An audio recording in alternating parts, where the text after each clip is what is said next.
शुरू करते हैं अल्लाह के बाबरकत नाम से जो बड़ा मेहरबान और निहायत रहम करने वाला है। अस्सलाम वालेकुम लिसनर्स, कैसे हैं आप सब लोग। मैं हूँ स्टोरी टेलर नीलोफ़र और मैं अपने चैनल पर आप सभी लोगों को खुशामदीद कहती हूँ। लिसनर्स, आप सब लोग कैसे हैं और मेरे चैनल की खौफनाक कहानियों को कितना एंजॉय करते हैं, अपना फ़ीडबैक मुझे ज़रूर दिया करें।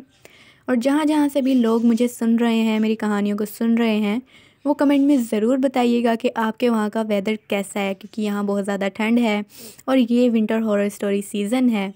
तो आप लोग ज़रूर कमेंट में बताइएगा कि आप लोगों के वहाँ कैसा मौसम है, कितनी ठंड है। तो आज मैं आप लोगों के लिए एक बहुत ही खौफनाक कहानी लेकर आई हूँ। आगे बढ़ने से पहले जो मेरे चैनल पर न्यू आए हैं वो मेरे चैनल को सब्सक्राइब कर लें और बेल आइकॉन प्रेस कर लें, ताकि मेरे हर आने वाली वीडियो की नोटिफिकेशन आप लोगों को मिलती रहे। और बढ़ते हैं आज की खौफनाक कहानी की तरफ। ये खौफनाक कहानी मुझसे शेयर की है दानियाल ने, और दानियाल बताते हैं कि ये खौफनाक कहानी मेरी ज़िंदगी की सच्ची खौफनाक कहानी है और ये मेरे साथ पेश आई करीबन 5-6 साल पहले, जब मैं इधर इस्लामाबाद आया था घूमने के लिए, सैर करने के लिए।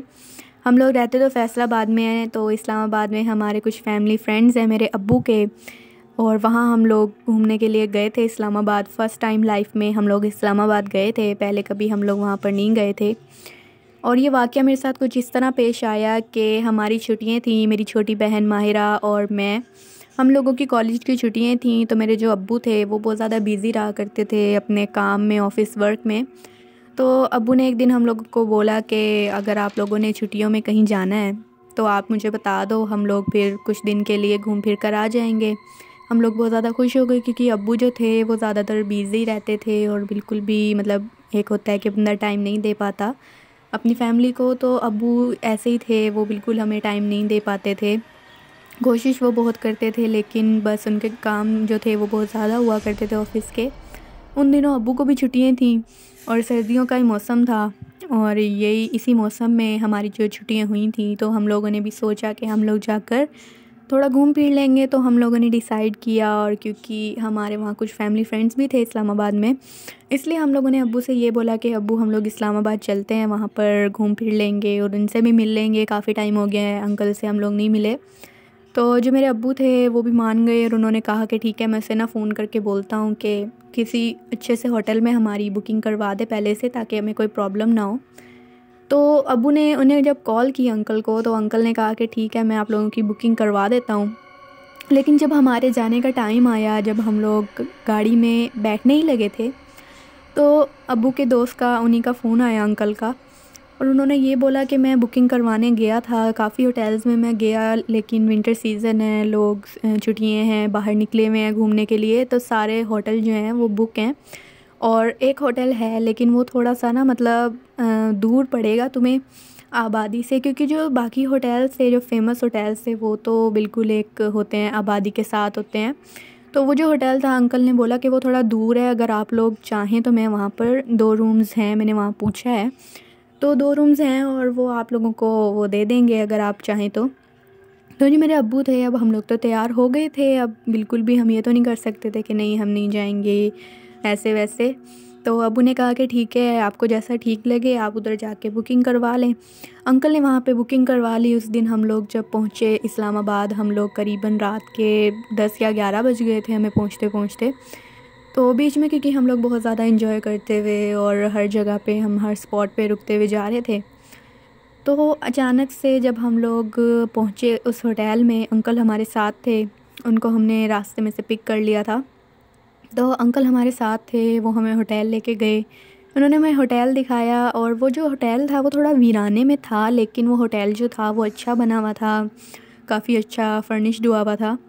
और उन्होंने हमें ये बोला, जो रिसेप्शन पे वहाँ पे खड़े थे लोग, 1-2 खड़े थे वहाँ पे आदमी, उन्होंने हमें ये बोला कि एक कमरा जो है वो सेकंड फ्लोर पे हमारा है, जो खाली है, और वो आप लोग ले सकते हैं, और एक कमरा जो है वो हमारा थर्ड फ्लोर पे खाली है।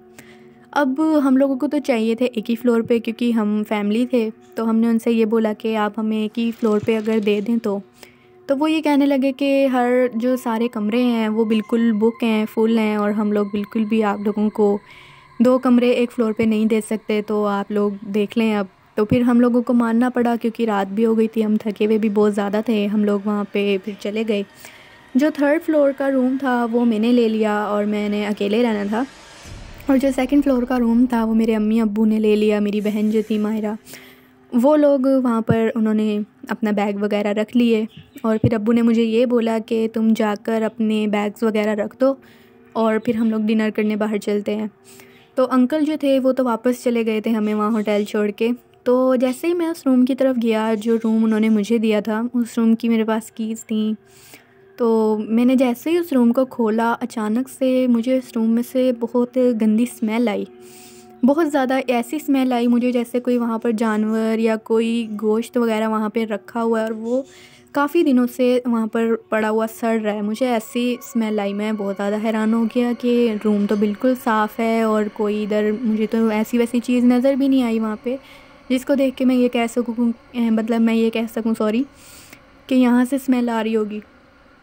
तो मैं बहुत ज़्यादा, मुझे थोड़ा सा गुस्सा भी आया, मैं बहुत ज़्यादा उससे इरिटेट भी हुआ उस चीज़ से। मैंने जल्दी से, जो वहाँ बेल बॉयज़ वगैरह फिर रहे होते हैं, मैंने उनमें से एक लड़के को बुलाया और उससे मैंने बोला कि इस रूम में से स्मेल आ रही है, तो आप प्लीज़ इसको ज़रा साफ़ करवा दें और हम लोग बाहर जा रहे हैं खाना खाने के लिए। तो वो जो मैंने कीज़ थी अपने रूम की, वो मैंने उसी लड़के को दे दी, तो क्योंकि उसने वहाँ सफाई करनी थी। उसके बाद उसने वो रूम जो था वो बंद किया सफाई वगैरह करके और वो चला गया। हम लोग भी बाहर चले गए थे डिनर करने के लिए। तो जैसे ही हम लोग डिनर करके वापस आए, रात के वक्त हम लोग बहुत ज़्यादा थके हुए थे, तो मेरे अम्मी अब्बू, मेरी जो बहन थी वो तो जाकर सो गए कमरे में।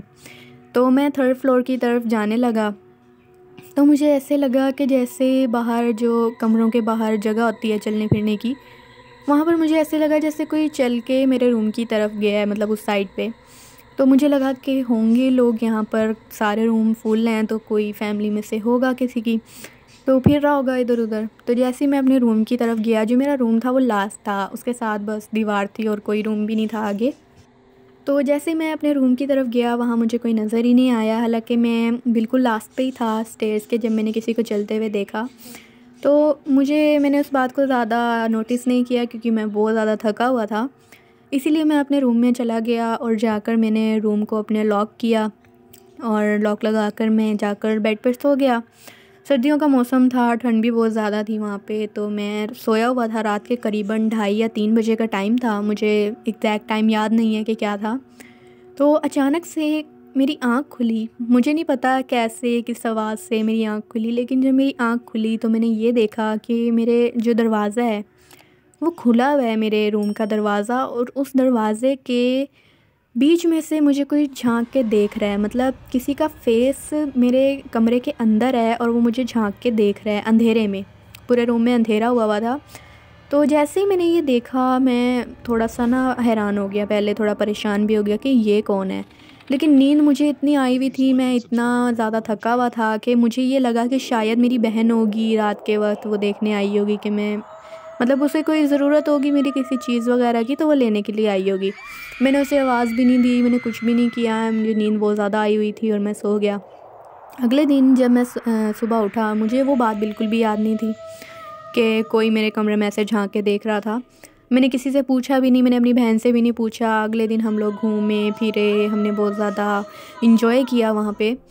और वहाँ पर एक पार्क है, लेक व्यू पार्क, वहाँ पर हम लोग गए, हम लोगों ने वहाँ भी बहुत ज़्यादा इंजॉय किया। जब हम लोग वापस आने लगे तो वापसी पे अब्बू को कुछ काम था और अम्मी लोगों ने भी कुछ चीज़ें लेनी थी स्टोर से, खाने पीने की, स्नैक्स वगैरह। तो हम लोगों ने एक जगह पे गाड़ी रोकी और सामने ही जो था वो स्टोर था और अब्बू को भी कुछ काम था वहीं पर। तो अब्बू भी चले गए अपनी जो शॉप थी एक, वो मुझे शॉप याद नहीं है वो किस चीज़ की शॉप थी। तो अब्बू उस तरफ चले गए और मेरी बहन और मेरी जो अम्मी थी वो स्टोर में चली गई और मैं जो था वो कार में बैठा हुआ था। अचानक से ऐसे हुआ कि मुझे कुछ रोने की आवाज़ आई। जैसे मुझे रोने की आवाज़ आई, वो मुझे ऐसे लगा जैसे मेरे कार की बैक साइड पे, मतलब जो बाहर टायर वाली साइड होती है, वहाँ पर बैठ के कोई रो रहा है। अब जैसे मुझे ये आवाज़ आई कि कोई रो रहा है, मैं थोड़ा परेशान हो गया, थोड़ा मैं खौफज़दा भी हो गया। मैं जल्दी से कार से उतरा, मैंने देखा कि कौन है जो ऐसे रो रहा है, क्योंकि वो जो रोने की आवाज़ थी वो बहुत पुरस्रार थी। एक नॉर्मल बंदा जो रो रहा होता है वो ऐसी रोने की आवाज़ वो बिल्कुल भी नहीं थी। तो जैसे ही मैं कार से नीचे उतरा, वो रोने की आवाज़ एकदम बंद हो गई, बिल्कुल जैसे कोई आवाज़ ही नहीं आ रही थी अभी। सब कुछ साइलेंट हो गया। और साथ में कुछ झाड़ियाँ वगैरह थी, क्योंकि इस्लामाबाद में बहुत ग्रीनरी है, हर जगह पे ग्रीनरी है और वो मुझे बहुत ज़्यादा पसंद है चीज़ वहाँ की। तो ग्रीनरी थी, झाड़ियाँ वगैरह थी कुछ वहाँ पे। अब मैं बहुत ज़्यादा परेशान हो गया कि ऐसे कैसे हो सकता है। उसी वक्त जो मेरे अम्मी अब्बू थे वो वापस आ गए सारे, और हम लोग बैठ गए गाड़ी में। लेकिन मैं सारे रास्ते यही सोचता रहा कि वो किसकी रोने की आवाज़ थी, वो क्या आवाज़ थी। तो जो मेरी बहन थी वो मुझे कहने लगी कि भाई आपको क्या हुआ है, इतना परेशान क्यों हो आप। मैंने उससे बात बताई तो वो मेरा मजाक उड़ाने लग गई कि भाई आप तो डरते हो और आप ऐसे वैसे। तो मैंने उसकी बात पे ध्यान भी नहीं दिया, क्योंकि मुझे तो पहले से पता था कि अगर मैं किसी को ये वाली बात बताऊंगा तो किसी ने मुझ पे यकीन नहीं करना। हम लोग जब उस वक्त गए अपने, जब होटल हम लोग पहुँचे, होटल में पहुँच के अभी मतलब मुझे नींद नहीं आ रही थी, लेकिन मेरे घर वाले जो थे वो बहुत ज़्यादा थके हुए थे। मैं भी बहुत ज़्यादा थका हुआ था, लेकिन मुझे नींद नहीं आ रही थी। तो मैं अपने रूम में बैठा हुआ था आराम से, और मैं मोबाइल फ़ोन यूज़ कर रहा था और मतलब स्क्रॉल कर रहा था अपना फ़ोन। तो अचानक से मुझे आवाज़ आई जैसे मेरे डोर पे किसी ने नॉक किया है। जैसे ही मैंने सुना कि मेरे डोर पे किसी ने नॉक किया है तो मैंने बोला कि अंदर आ जाओ। तो मैंने उन्हें जब बोला कि अंदर आ जाओ, क्योंकि मुझे ऐसे लगा कि शायद मेरी कोई फैमिली वाला है या कोई लड़का है वहाँ काम करने वाला। तो वो दरवाज़े की दूसरी तरफ से कोई रिप्लाई नहीं आया, तो मुझे लगा कि शायद कोई वैसे ही होगा। तो 5 मिनट बाद दोबारा मेरे दरवाज़े पे नॉक हुई। अब जब दोबारा नॉक हुई तो मैंने दोबारा बोला कि अंदर आ जाएं। दोबारा फिर कोई रिप्लाई नहीं आया दरवाज़े के उस तरफ से।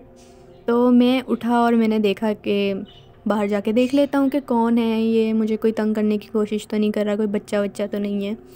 तो जैसे ही मैं बाहर निकला, रात के करीबन 1 बजे का टाइम था। 12 बजे हम लोग, करीबन 12 या 12:30 बजे हम लोग होटल में आए थे और 1 बजे का टाइम था रात के। तो मुझे ऐसे लगा कि वहाँ की जो लाइट्स थी होटल की सारी, मेरे वाले फ्लोर की, वो उन लोगों ने कुछ जलाई हुई थी, कुछ उन्होंने बंद की हुई थी। यानी वहाँ पे ऐसे ही बस माहौल था डिम डिम लाइट का। तो मुझे कुछ क्लियरली नज़र नहीं आ रहा था कि कौन है कौन नहीं है। तो मुझे ऐसे लगा कि सीढ़ियों के मतलब बिल्कुल आगे, जहाँ से सीढ़ियाँ ऊपर आती हैं, वहाँ पे बिल्कुल मेरे सामने एक लड़की खड़ी थी, एक औरत। क्योंकि वो मुझे पीछे से एक औरत ही लग रही थी, उसके बहुत लंबे लंबे बाल थे, उसने एक लिबास पहना हुआ था ब्लैक कलर का। और वो जो औरत थी वो सीढ़ियों की तरफ फेस करके खड़ी हुई थी, मैंने उसका फेस नहीं देखा।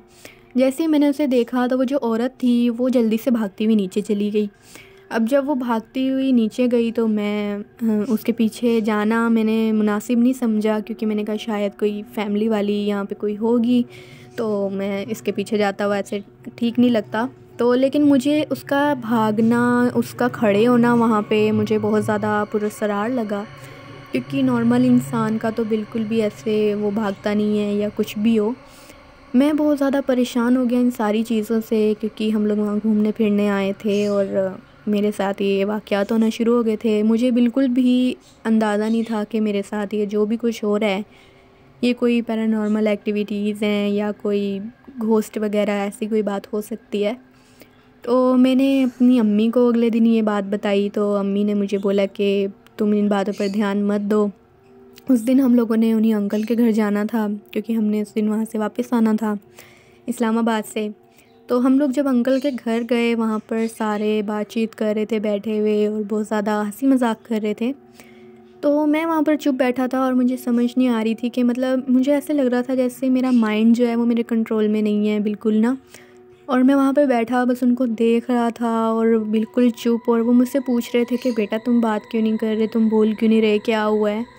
तो मैं उन्हें सिर्फ़ हाँ या ना ऐसे जवाब दे रहा था, बिल्कुल मैं कोई बात ही नहीं कर रहा था। हालांकि जो उनके बेटे थे, उनके बच्चे थे, वो मेरे बहुत अच्छे फ्रेंड थे। तो वो मुझे कहने लगे कि आओ हम तुम्हें ना बाहर घुमा के लाते हैं अपना एरिया, पहली दफ़ा आए हो, चलो आओ चलते हैं। तो वो मुझे बाहर ले गए घुमाने के लिए। अब वो मुझसे मजाक कर रहे, मुझसे बातें कर रहे, लेकिन मैं उनकी बात का जवाब नहीं दे रहा। तो एक दोस्त ने, मतलब उनके एक बेटे ने ना मेरा मजाक उड़ाना शुरू कर दिया किसी बात पे, जैसे हम लोग पहले भी किया करते थे, दोस्त एक दूसरे के साथ कर लेते हैं। लेकिन मुझे समझ नहीं आई मुझे उस वक्त क्या हुआ। मुझे इतना गुस्सा आया उस पर, इतना गुस्सा आया, मैंने उसको इतना बुरा भला कहना शुरू कर दिया, बहुत ज़्यादा, इवन कि मैंने उससे मारना तक शुरू कर दिया। जैसे उन लोगों ने मेरे देखा तो मैं अचानक से ना, मुझे झटका लगा और मुझे अचानक से जैसे मुझे कोई होश आ गया है अचानक से ना। तो जैसे मुझे होश आया, मैंने देखा, मुझे बिल्कुल समझ नहीं आया कि मैंने इसे क्यों मारा या इस पे गुस्सा क्यों किया। तो वो जो लड़के थे वो मुझसे पूछने लगे, तुम ठीक तो हो ना, तुम्हारी तबीयत तो ठीक है ना। मैं बहुत परेशान हो गया और मैंने कहा मुझे घर वापस जाना है। तो जैसे ही हम लोग घर वापस आए तो वो जो मेरे फ्रेंड्स थे उन्होंने सबको ये बात बताई आके। सब लोगों ने मुझे डांटा भी, जो मेरे अम्मी अब्बू थे। और मुझे बिल्कुल समझ नहीं आ रही थी कि मेरे साथ हो क्या रहा है। मैं उन्हें एक्सप्लेन नहीं कर पा रहा था कि मैंने ऐसा क्यों किया है, क्योंकि मुझे तो खुद नहीं पता था इस बारे में। अब उसके बाद जब हम लोग वापस आ गए तो उसके बाद से मेरे साथ जो वाक़यात थे वो बहुत ज़्यादा होना शुरू हो गए। बहुत मतलब ख़तरनाक हद तक मेरे साथ वाक़यात होना शुरू हो गए। और वो मैं आपको अगले दिन बताऊंगा, क्योंकि ये जो वाक़यात हैं ये बहुत ज़्यादा इतने वाक़यात मेरे साथ हुए हैं कि अगर मैं आपको सारे बताऊं तो बहुत ज़्यादा मतलब टाइम हो जाता है बात बताते बताते। तो ये वाक़यात जो अगले जो हैं मेरे साथ, जो वाक़यात पेश आए, ये मैं आपको अगली दफ़ा शेयर करूँगा। तो thank you so much Daniyal आपका अपनी कहानी शेयर करने के लिए। और ज़रूर आप अपना जो आगे के आपके वाक़यात जो आपके साथ हुए हैं वो ज़रूर शेयर कीजिएगा। तो लिसनर्स, ये थी आज की खौफनाक कहानी। आप लोगों को कैसी लगी है अपना फ़ीडबैक ज़रूर दीजिएगा। और जैसे ही अगला वाक़या दानियाल मुझसे शेयर करेंगे मैं ज़रूर आप लोगों के साथ शेयर करूँगी। तब तक के लिए स्टे ट्यून्ड। अल्लाह हाफ़िज़, अल्लाह निगहबान।